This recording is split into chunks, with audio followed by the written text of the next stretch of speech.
Hi.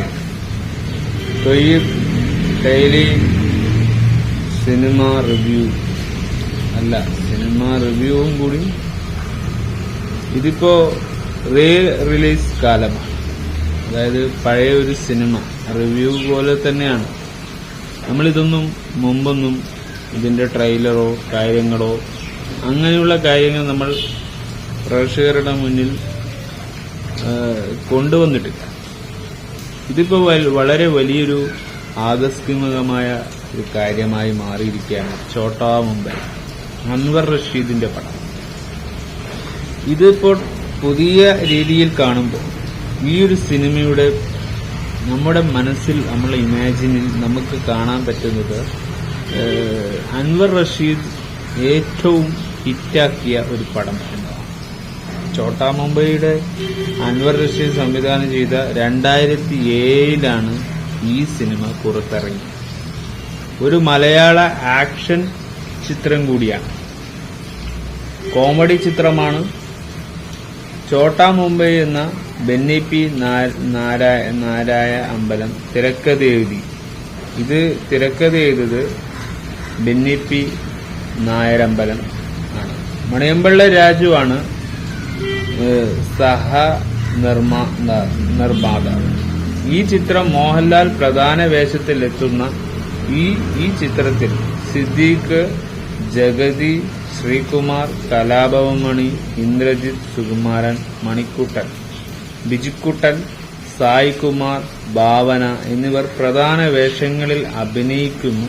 Rahul രാജാണ് ചിത്രത്തിന്റെ സംഗീതം, ഗാനങ്ങൾ ഒരുക്കിയിരിക്കുന്നത്.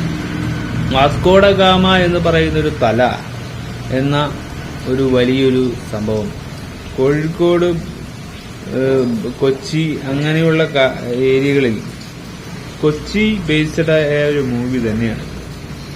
കൊച്ചിയിലെ തല അങ്ങനെയുള്ളൊരു വിളിപ്പേരിലാണ് ഈ ഒരു ഛോട്ടാ മുംബൈ എന്ന് പറയുന്നൊരു ടൈറ്റിൽ റോളിൽ മോഹൻലാൽ എത്തുന്നത്. ആ തല എന്ന സുഹൃത്തും തൊഴിലില്ലാത്തവരും, ഇവർക്കാർക്കും ജോലികളോ അങ്ങനെയുള്ള ഒരു ഇതില്ലാത്ത ഒരു സന്തോഷകരമായ ജീവിതം നയിക്കുന്നവരാണിവർ. ചിത്രത്തിൽ ഇതിവൃതം അഴിമതിക്കാരനായ ഒരു പോലീസ് ഉദ്യോഗസ്ഥനും ഗുണ്ടാ സംഘവുമായ നടേശൻ. ഇതിലെ വില്ലൻ നമുക്ക് ഇന്നത്തെ കാലത്ത് വില്ലന്മാരെ വളരെ സജീവമായി കൊണ്ടിരിക്കുന്ന കാലമാണ്.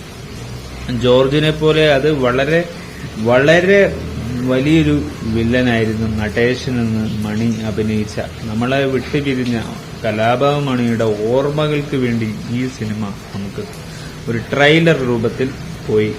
നമുക്ക് സിനിമ അറിയാലോ, ഈ സിനിമ ഒരുപാട് തവണ കണ്ടതാണ്. അപ്പോ നമുക്കിത് ഒരു സെലിബ്രേറ്റ് ചെയ്യാൻ, പ്രേക്ഷകർ എല്ലാവരും സെലിബ്രേറ്റ് ചെയ്തു എന്ന് എനിക്കറിയാം.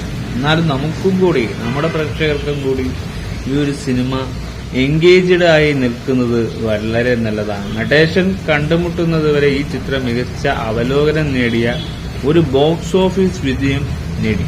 ഇന്നും ഈ ഒരു ബോക്സ് ഓഫീസ് വിജയം നേടിക്കൊണ്ടിരിക്കുന്ന സിനിമ ഛോട്ടാ മുംബൈയാണ്. തുടരും കഴിഞ്ഞ് മൊത്തത്തിൽ ലാലേട്ടൻ ഇളകി മറിഞ്ഞ ഒരു ആവേശം സിനിമ തന്നെ പോലെയുള്ള ഒരു സിനിമയാണ് ഛോട്ടാ മുംബൈയിലെ തലയും പിള്ളേരും എന്ന ഈ ഒരു ക്യാപ്ചയിൽ കാണുന്ന ഈ ഒരു സിനിമ. നമുക്കിതിന്റെ ട്രെയിലർ ഒന്ന് കണ്ടിട്ട് നമുക്ക് തിരികെ വരാം. പഴയ സിനിമയാണ്, എന്നാലും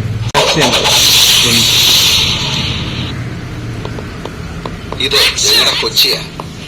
പടിഞ്ഞാറ് നിന്നുള്ള ഉപ്പ് കാറ്റേറ്റ് ഈ നഗരത്തിലാണ് ഞാൻ വളർന്നത്.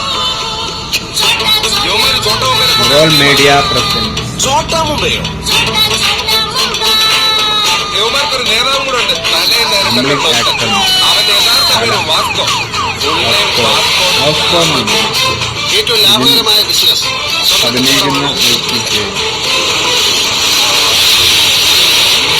പ്രായത്തിനിണങ്ങാത്ത കുറെ പീക്കിരി പിള്ളേരുമായിട്ട് കൂട്ടുകൂടി നടക്കാനല്ലാതെ നിന്നെ പിന്നെ എന്തിനു കൊള്ളാം? ആശാനെ മലത്തി അടിച്ചോണ്ടാണോ കളി പഠിക്കുന്നത്? പോലീസ്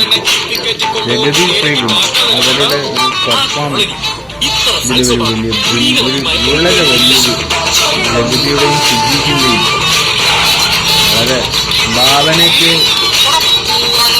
ലൈഫിൽ ഏറ്റവും ഗംഭീരമായൊരു സിനിമയാണ് പറയുന്നത്. ഭാവനയുടെ റോൾ, പിന്നെ പാമ്പ്, ഇതൊക്കെ വളരെ വളരെ നല്ലൊരു ക്യാരക്ടറായി. സായികുമാറിന്റെ അച്ഛൻ്റെ വേഷം അത് വളരെ ഗംഭീരം മുന്നോട്ടങ്ങളുണ്ട്.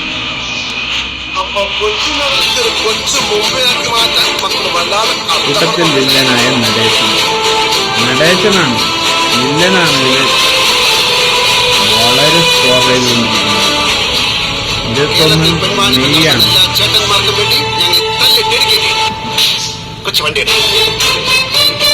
റിലീസ് ചെയ്തത്.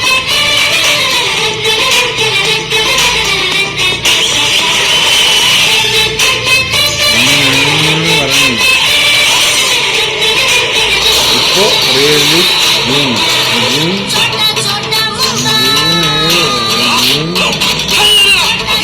റിലീസ് ചെയ്തത് ഇപ്പോ ഈ അടുത്താണ്.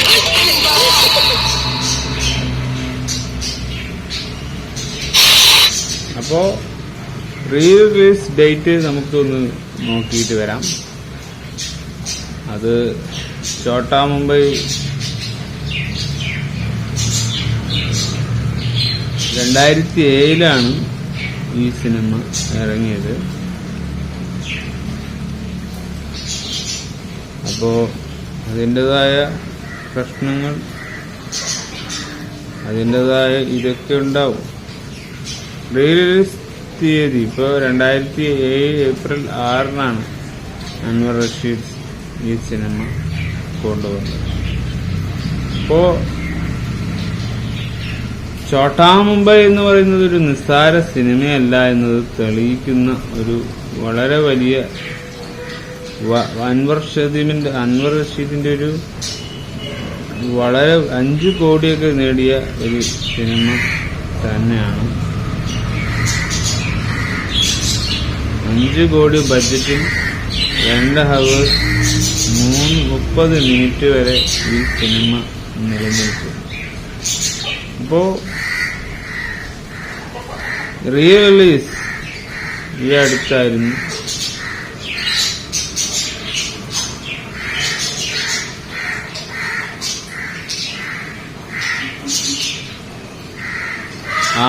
ഏപ്രിൽ. അപ്പോ വളരെ വലിയ ഒരു സ്വീകരണം അൻവർ റഷീദിന്റെ പടത്തിന്. ബെന്നി പി നായരാമ്പലം തിരക്കഥ എഴുതിയ മണിയമ്പിള്ള രാജു, അജയ് ചന്ദ്രൻ നായർ, രഘുചന്ദ്രൻ നായർ ഇവർ 3 കൂടിയുള്ള ഒരു പ്രൊഡക്ഷൻസാണ്. മോഹൻലാൽ, കലാഭവൻ, സിദ്ദീഖ്, ജഗദീഷ് ശ്രീകുമാർ, ഇന്ദ്ര ശ്രീകുമാർ, മണിക്കുട്ടൻ, ബിജുക്കുട്ടൻ ഇവരുടെ കഥാപാത്രം പ്രാധാന്യം നിറഞ്ഞതാണ്. അപ്പം ഈ ഒരു സിനിമ ഇതിന്റെ ഒരു പ്ലോട്ട് എന്ന് പറയുന്നത് വളരെ നിസ്സാരമായ ഒരു സംഭവമായിട്ട് എനിക്ക് തോന്നിയിട്ടില്ല.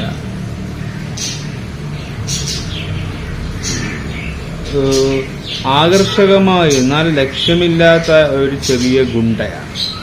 അതായത് നേതാവാണ് വാസ്കോഡ ഗാമ. മോഹൻലാൽ വിശ്വസ്തരായ സുഹൃത്തുക്കളുമായുള്ള മുള്ളൻ ചന്ദ്രപ്പൻ എന്ന സിദ്ദീഖ്, ആ സിദ്ദീഖിന്റെ വേഷം മുള്ളൻ ചന്ദ്രപ്പൻ എന്ന് പറഞ്ഞ സിദ്ദീഖ്, പടക്കം ബഷീർ എന്ന് പറയുന്ന ജഗദീഷ് ശ്രീകുമാറിന്റെ ക്യാരക്ടർ, ടോമിച്ചൻ എന്ന് പറയുന്ന ഇന്ദ്രജിത് സുകുമാരന്റെ ക്യാരക്ടർ, സൈനു എന്ന് പറയുന്ന മണിക്കുട്ടന്റെ ക്യാരക്ടർ, സുശീലൻ എന്ന് പറയുന്ന ബിജുക്കുട്ടന്റെ ക്യാരക്ടർ, ഇതൊക്കെ വളരെ എന്നിവർ സ്നേഹം നിറഞ്ഞ തല എന്ന് വിളിപ്പേരിൽ ചെറിയൊരു തട്ടിപ്പ് നടത്തിയാണ് സംഘം ദിവസങ്ങൾ ചെലവഴിക്കുന്നത്. പലപ്പോഴും ഛോട്ടാ മുംബൈ എന്നറിയപ്പെടുന്ന അവരുടെ അയൽപക്കത്തുള്ള വിനോദസഞ്ചാരികളെ ലക്ഷ്യം വെച്ചാണ് ഇത് ചെയ്യുന്നത്. വിസ തട്ടിപ്പിന് ഇരയാകുമ്പോൾ അവരുടെ അശ്രദ്ധമായ നിലനിൽപ്പ് തടസ്സപ്പെടുന്നു. വിദേശ ജോലികൾക്കായി വ്യാജ വിസ ഉപയോഗിച്ച് അവരെ വഞ്ചിക്കുന്ന ഒരു തട്ടിപ്പുകാരന്റെ കൊച്ചിൻ ഹനീഫ എന്ന് പറയുന്ന ഒരു റോളുണ്ട്. കൊച്ചിൻ ഹനീഫയും ഒരു ക്യാമിയോ റോളായിട്ടാണ് വരുന്നത്. കയ്യിൽ അവരുടെ സമ്പാദ്യം നഷ്ടപ്പെടും. പണം തിരികെ ലഭിക്കാൻ ആഗ്രഹിക്കുന്ന വാസ്കോ വിരമിച്ച ഗുസ്തിക്കാരനും ബഹുമാന്യനായ പിതാവ് മൈക്കൽ ആശാൻ എന്ന് പറയുന്ന സായികുമാറിന്റെ ക്യാരക്ടർ കോപം കണക്കിലെടുത്ത് തന്റെ കുടുംബ വീട് രഹസ്യം പണയപ്പെടുത്തി. അവരുടെ കുടുംബം പണയത്തിലായിരുന്നു വീട്. അതേസമയമാണ് പറക്കും ലത എന്ന വിളിപ്പേരുള്ള ഉത്സാഹഭരിതരായ ഓട്ടോറിക്ഷ ഡ്രൈവറായ ലത എന്ന് പറയുന്ന ക്യാരക്ടർ. ഭാവന എന്ന് പറയുന്ന ഇന്ന് ഇൻഡസ്ട്രിയിലില്ല. എന്നാലും ഭാവനക്ക് വാസ്കോയുടെ വിവാഹം മൈക്കൽ എന്ന് പറയുന്ന ക്രമീകരിക്കുന്നു. എന്നിരുന്നാൽ തന്റെ കാമുകൻ സുനിയായി സുരാജ് വെഞ്ഞാറമ്മൂട് കരുതുന്നു. ഒരു സുനി എന്ന ക്യാരക്ടറിൽ, ഒരു നെഗറ്റീവ് ക്യാരക്ടറിൽ സുരാജ് വെഞ്ഞാറമ്മൂട് ഒളിച്ചോടാൻ പദ്ധതിയിടുന്നു. ലത വാസ്കോയോട് സമ്മതിക്കുന്നു. വാസ്കോ സഹായിക്കാൻ സമ്മതിക്കുന്നു. പക്ഷേ സുനിയുടെ വഞ്ചനപരമായ സ്വഭാവം ലത കണ്ടെത്തുമ്പോൾ പദ്ധതി പൊളിഞ്ഞു. ഈ വെളിപ്പെടുത്തൽ വാസ്കോയും ലതയും കൂടുതൽ അടുപ്പിക്കുന്നു. ലത അയാളുടെ പരുക്കൻ പുറം മോടിയിലെ നന്മ കാണാൻ തുടങ്ങുന്നു. അഴിമതിക്കാരനായ CI നടേശന്റെ കഥയാണിത്. വില്ലനാണ് ഇതിലെ വലിയ സ്കോർ ഉണ്ടാക്കുന്നത്. സഹോദരന് സതീശൻ, വിനായകൻ മോഹൻദാസ് വിജയരാഘവൻ എന്ന സത്യസന്ധനായ പോലീസ് ഉദ്യോഗസ്ഥനെ കൊലപ്പെടുത്തിയതിന് വാസ്കോയും മൈക്കിളും ലതയും സാക്ഷിയാകുമ്പോൾ കഥ ഒരു ഇരുണ്ട വഴിത്തിരിവിലേക്ക് മാറും. സതീശനെ സംരക്ഷിക്കാൻ നടേശൻ ടോമിച്ചനെ പരാധീനതകൾ മുതലെടുത്ത് കൊലക്കുറ്റം ചുമത്തുന്നു. നടേശൻ ടോമിച്ചനെ ഒറ്റിക്കൊടുക്കുമ്പോൾ അയാൾ അറസ്റ്റിലാവുകയും നടേശൻ വാസ്കോയുടെ സംഘത്തോട് പ്രതികാരം ചെയ്യുകയും ചെയ്തു. സംഘർഷങ്ങൾ രൂക്ഷമാകുമ്പോൾ വാസ്കോ വർദ്ധിച്ചു വരുന്ന പ്രതിസന്ധികളെ അഭിമുഖീകരിക്കുന്നു. ബാങ്ക് അദ്ദേഹത്തിന്റെ വീട് പിടിച്ചെടുക്കുന്നു, ഭീഷണിപ്പെടുത്തുന്നു. ഇത് മൈക്കിളുമായി കടുത്ത ഏറ്റുമുട്ടൽ നയിക്കുന്നു. അതേസമയം നടേശന്റെ ഭീഷണികൾ അദ്ദേഹത്തിന്റെ സുഹൃത്തുക്കളും കുടുംബത്തെയും അപകടത്തിലാക്കുന്നു. മൈക്കിൾ സംഘടിപ്പിക്കുന്ന കൊച്ചിൻ കാർണിവൽ എന്ന് പറയുന്ന പരിപാടി കലാശിക്കുന്നത് നടേശനെ മറികടന്ന് അദ്ദേഹത്തിന്റെ കുറ്റകൃത്യങ്ങൾ തുറന്നു കാട്ടാൻ വാസ്കോയെ സംഘവും ഒരു സമർത്ഥമായ പദ്ധതി തയ്യാറാക്കുന്നു. കുഴപ്പമില്ലാത്തതും ആക്ഷൻ നിറഞ്ഞതുമായ ഒരു ഫൈനലിലേക്ക് വാസ്കോ എന്ന നടേശനെ ഗുണ്ടകളെയും ക്രൂരമായി മർദ്ദിക്കുന്ന ടോമിച്ചിന്റെ പേര് ഇല്ലാതാകും. പിതാവുമായി അനുരഞ്ജനം ചെയ്യുന്നു, വീട് സംരക്ഷിക്കുന്നു, കുടുംബത്തിന്റെ മാനം പുനഃസ്ഥാപിക്കുന്നു. അതാണ് ഒരു ഇതുപോലെ കാണാൻ പറ്റുന്ന ഒരു ആവേശം പോലെയുള്ളൊരു സിനിമ. ഒരു ചോട്ട തല അവരുടെ ജീവിതം അങ്ങനെയൊക്കെയാണ്.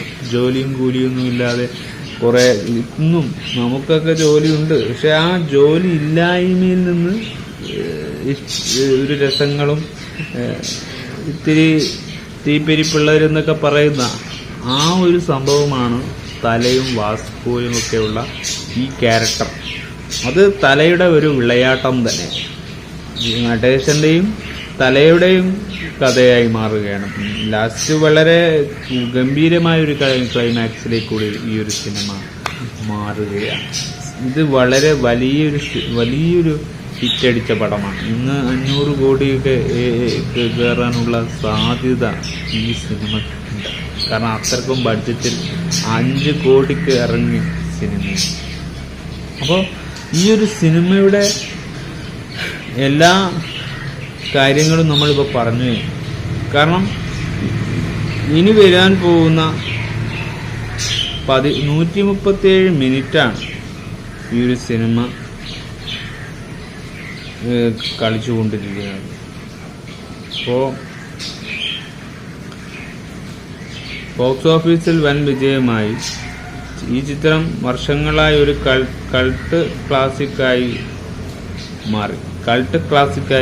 കേരളത്തിലെ ജനപ്രിയ സിനിമയിൽ ശാശ്വതമായ സ്വാധീനം ചെലുത്തി. മോഹൻലാലിന്റെ കാരിയറിലെ ഏറ്റവും രസകരമായ സംരംഭങ്ങളിലൊന്നായി വ്യാപകമായി കണക്കെടുത്തു.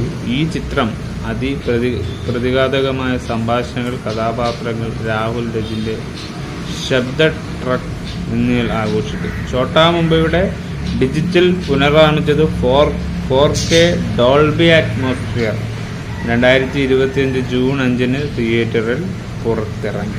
7-ാം തീയതിയാണ് ചിലർ കണ്ടത്. അപ്പോൾ അങ്ങനെയാണ് ഈ ഒരു cinema. World wide 6 day collections ഒക്കെ പുറത്തു വരുന്നു. അങ്ങനെ വളരെ മികച്ചമായ കാര്യങ്ങളാണ് ഛോട്ടാ മുംബൈ. വളരെ വലിയൊരു സ്വീകരണം തന്നെ. 2.63 കോർ 6 ദിവസം കൊണ്ട് നേടിയെങ്കിൽ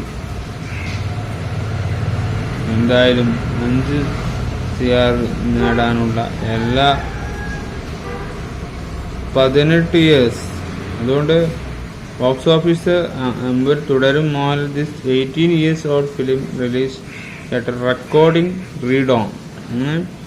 മോഹൻലാൽ ഛോട്ടാമേ ഒരു ബ്രേക്കിംഗ് സിനിമയാണ്. Release record at all the Kerala box office weekend total RS 1.65 crore gross നേടി. Many new films surgical collected this much their first weekend. ഒന്നാമത്തെ വീക്കെൻഡിൽ തന്നെ 1.65 കോർ നേടിയ ഒരു സിനിമ തന്നെയാണ് ഛോട്ടാ മുംബൈ. അതാണ് അതിൻ്റെ കളക്ഷൻ്റെ. 2-ാം ദിവസം ഈ ഒരു cinema with jump Alex last release box office 2 day flying high with 59% jump. he acts his on last release ആണ്.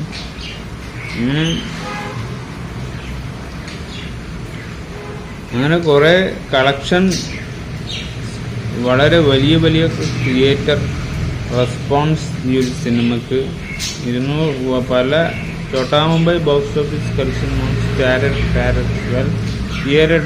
ഡെസ്പിറ്റ് ഹാവിംഗ് ലിമിറ്റഡ് ഷോസ് കൊണ്ടിരിക്കുകയാണ് ഈ ഒരു സിനിമ. അപ്പോൾ അങ്ങനെയാണ് ഒരു ഓപ്പണിംഗ് ഡേ തന്നെ ഒരു 40 ലക്ഷം ഓപ്പണിംഗ് ഡേ കിട്ടാൻ സാധ്യതയുണ്ട് എന്നതാണ്. എന്തായാലും വളരെ വലിയ റിലീസ് തന്നെയായിരുന്നു. ബോക്സ് ഓഫീസ് വളരെ മിന്നിത്തിളങ്ങുന്ന ഒരു അഭിപ്രായം ഈ സിനിമയ്ക്ക്. ഏപ്രിൽ 2006 നടന്ന സിനിമയുടെ വീണ്ടും ഒരു തിരിച്ചുവരവ് എന്നതാണ്. ഈ റിലീസ് കാലഘട്ടത്തിൽ പഴയ സിനിമകളെ ആലോചിച്ച് നോക്കുമ്പോൾ ഇന്നത്തെ കാലത്ത് വളരെ ബഡ്ജറ്റ് കൂടി ഇറക്കാവുന്ന റിലീസ് ചിത്രങ്ങളാണിതൊക്കെ. മുമ്പത്തെ ചിത്രങ്ങളും ഇന്നത്തെ ചിത്രങ്ങളൊക്കെ നോക്കുമ്പോൾ ഒരുപാട് അതിൻ്റെ തിരക്കഥകളിലും അതിലൂടെ സംഭവിക്കുന്ന ക്യാരക്ടർ ഡെഫിനിഷനും ഒക്കെ നമ്മളെ പഴയ സിനിമകളിലേക്ക് മാറാൻ സാധിക്കുന്നത് എന്തുകൊണ്ടാണെന്ന് പറഞ്ഞാൽ, ഒന്നാമത് ഈ ഡയറക്ഷൻസ് എന്ന് പറയുന്നതും തിരക്കഥ എന്ന് പറയുന്നതും ഒരു സിനിമയുടെ പ്ലോട്ടാണ്. ആ പ്ലോട്ട് നല്ല രീതിയിൽ പ്രേക്ഷകർക്ക് ഇഷ്ടപ്പെട്ടു എന്നത് നിങ്ങൾ നിലനിർത്തണം. നിങ്ങൾക്ക് ഇഷ്ടപ്പെട്ടു എന്നല്ല, നമുക്ക് ഇഷ്ടപ്പെട്ടു എന്നത് നിങ്ങൾ ആദ്യം ഒരു വക്കിലെത്തണം. ഇങ്ങനെ ചുമ്മാ ഒരു സിനിമ ഇറക്കി ചുമ്മാ ഒരു റീച്ച് കിട്ടാൻ വേണ്ടി എന്നുള്ള ആ ഒരു എക്സ്ക്യൂസ് പലപ്പോഴും പല ആൾക്കാരും പല ഇൻഡസ്ട്രിയും പറയുന്നുണ്ട്. പക്ഷേ സത്യത്തിൽ എന്താണ്, നിങ്ങളുടെ മുമ്പിൽ വന്ന് പറയുകയാണ് ഇങ്ങനെയാണ് സക്സസ് നേടിയെടുക്കേണ്ടത്. ആ സക്സസ് നിങ്ങൾക്ക് തിരിച്ചറിയുന്നില്ലെങ്കിൽ നിങ്ങൾ ഇറക്കുന്ന തുച്ഛമായ ലാഭത്തിന് വേണ്ടിയുള്ള നിങ്ങളുടെ ക്രെഡിബിലിറ്റിക്ക് ദോഷമുള്ള സിനിമകൾ നിങ്ങളെ തന്നെ തിരിച്ചു ഒരു നിങ്ങൾക്ക് എന്തെങ്കിലും എയറിൽ പോകാനുള്ള സാധ്യതയുണ്ടാക്കും. അത് സോഷ്യൽ മീഡിയയുടെ കുഴപ്പമല്ല, അത് നിങ്ങളുടെ സ്ക്രിപ്റ്റിൻ്റെയും നിങ്ങളുടെ സിനിമ കുറേ ബഡ്ജറ്റ് ഇട്ട് സിനിമ ഇറക്കി അതിൻ്റെ കഷ്ടപ്പാടുകൾ മാത്രം പറയുമ്പോഴും നമ്മൾ ഒരു സംഭവം, ഒരു സിനിമ എന്ന് പറയുന്ന സംഭവമായാലും എന്തായാലും നമ്മൾ ബഡ്ജറ്റിൽ ഒതുങ്ങിയൊരു സിനിമ സക്സസ് ആക്കാൻ വേണ്ടി നമ്മൾ ഒരുങ്ങി തയ്യാറാവുമ്പോൾ വാസ്കോ എന്ന് പറയുന്ന സിനിമ വന്ന ആ റീച്ച് നമുക്ക് കിട്ടണം. പഴയ ഒരു സിനിമയ്ക്കുള്ള റീച്ച് നമുക്ക് പുതിയ സിനിമയിൽ കിട്ടുന്നില്ല എന്നതിൻ്റെ പരാതി എന്തുകൊണ്ട് മാറണം? ഇപ്പോൾ നെരിവേട്ട എന്ന് പറയുന്ന ടൊവിനോൻ്റെ സിനിമയ്ക്ക് വളരെ തുച്ഛമായ ഒരു, ഇപ്പോഴത്തെ ഇറങ്ങുന്ന സിനിമയ്ക്ക് ആകെ 5-10 ദിവസം കഴിഞ്ഞ് ആ സിനിമയുടെ ക്ലാരിറ്റി പോയി. കാരണം അവർ വീണ്ടും ആ സിനിമ കാണില്ല.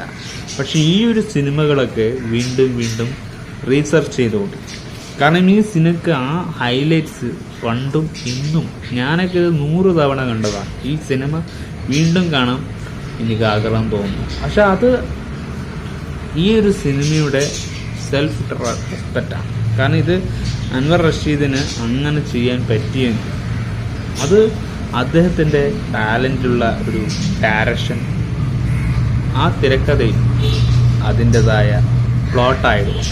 ആ പ്ലോട്ട് നമുക്ക് കൃത്യമായി ഉപയോഗിക്കേണ്ട സ്ഥലത്ത് കൊച്ചി ബേസ്ഡ് കഥയാണിത്.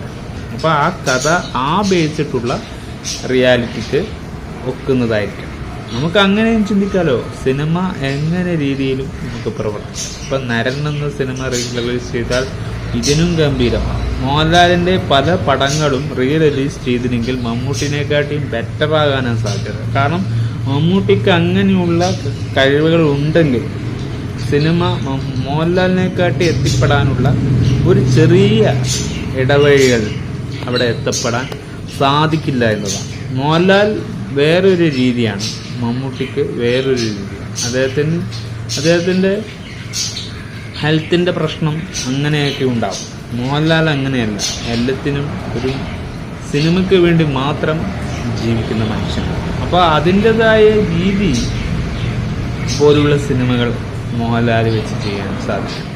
അദ്ദേഹത്തിൻ്റെ കാപ്പബിലിറ്റി, അദ്ദേഹം ഈ സിനിമയ്ക്ക് വേണ്ടി ഉപയോഗിക്കുന്ന വിസ്മയമായ രീതികൾ, അതുതന്നെയാണ് അദ്ദേഹത്തിൻ്റെ സിനിമ തുടരും എന്ന് പറയുന്ന സിനിമ. തുടരും പലരും വിമർശിക്കുന്നുണ്ട്, പക്ഷെ അദ്ദേഹത്തിൻ്റെ കമ്മിങ് ബാക്ക് തന്നെയാണ്.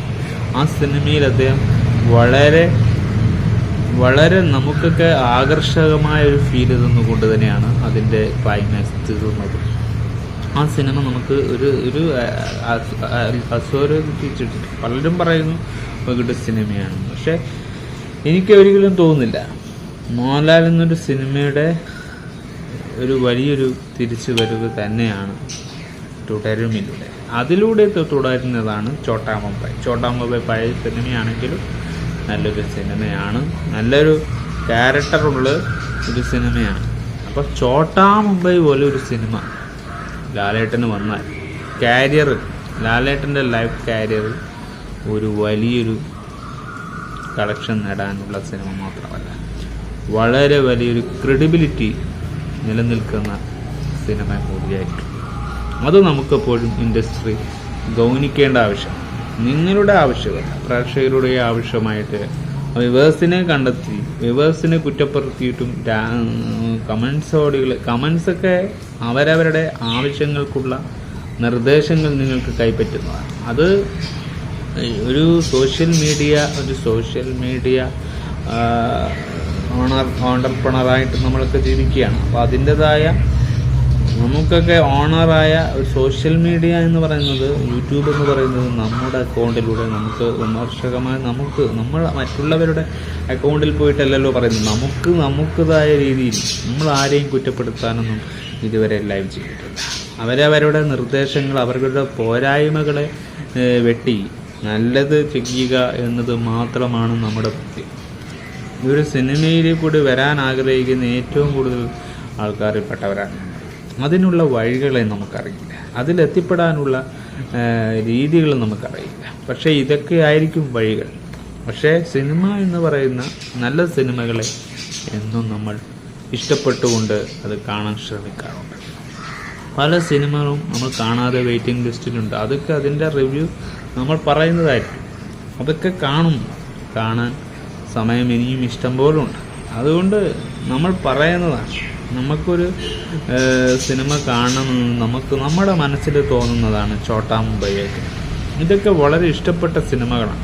ഇതുപോലുള്ളൊരു സിനിമ നമുക്കിന്നെ റിലീസ് ചെയ്താൽ മാത്രം കാണാൻ പറ്റുന്ന ഒരവസ്ഥ മലയാളികൾക്കുണ്ട്. അത് എന്തുകൊണ്ടാണ് എന്നൊന്നും എനിക്ക് ചിന്തിച്ചിട്ട് മനസ്സിലാകുന്നില്ല.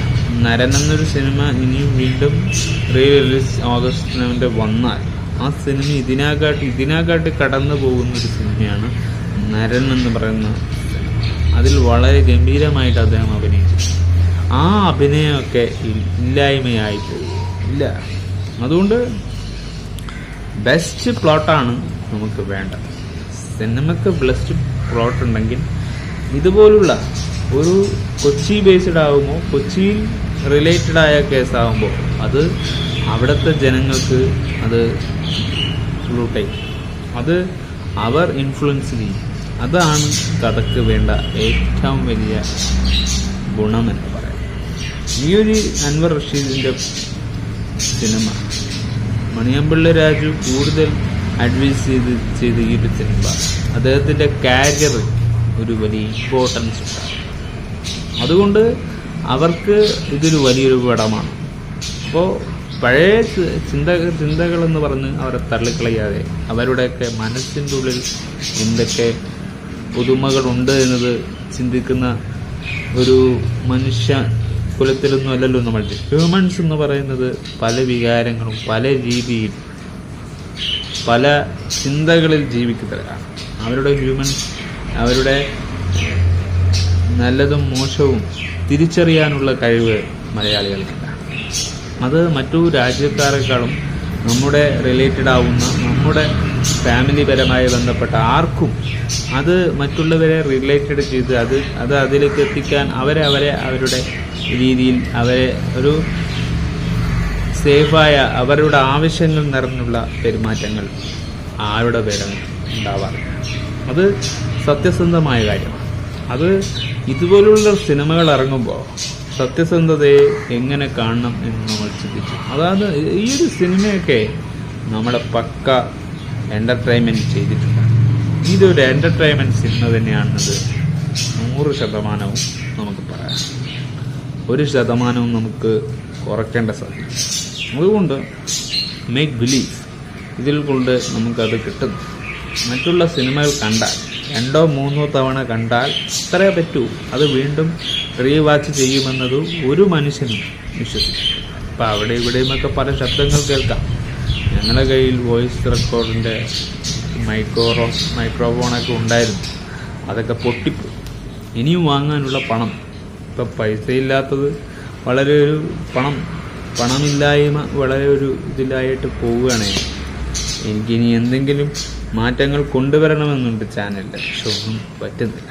വളരെ ആ ഒരു അവസ്ഥ എന്തുകൊണ്ടും അങ്ങനത്തെ അവസ്ഥകളെ മാറ്റാനാണ് നമ്മൾ എന്നും ആഗ്രഹിക്കുന്നതാണ്. അപ്പോൾ ഇൻഡസ്ട്രിയും ആഗ്രഹിക്കുന്ന രീതിയിൽ എത്തിക്കണമെങ്കിൽ ഇൻഡസ്ട്രി തന്നെ വിശ്വസിക്കണമെന്നാണ്. അതിനെ ഇങ്ങനെയുള്ള കഥകളെ ഒന്ന് കണ്ടെത്താൻ നോക്കണം. അപ്പം അതുപോലെ നമുക്ക് സിനിമകൾ ഉണ്ടാക്കാം.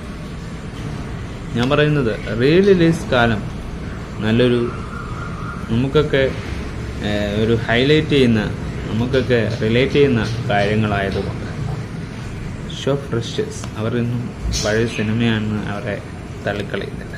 അവർ ഗുഡ് സിനിമയായിട്ട് തന്നെ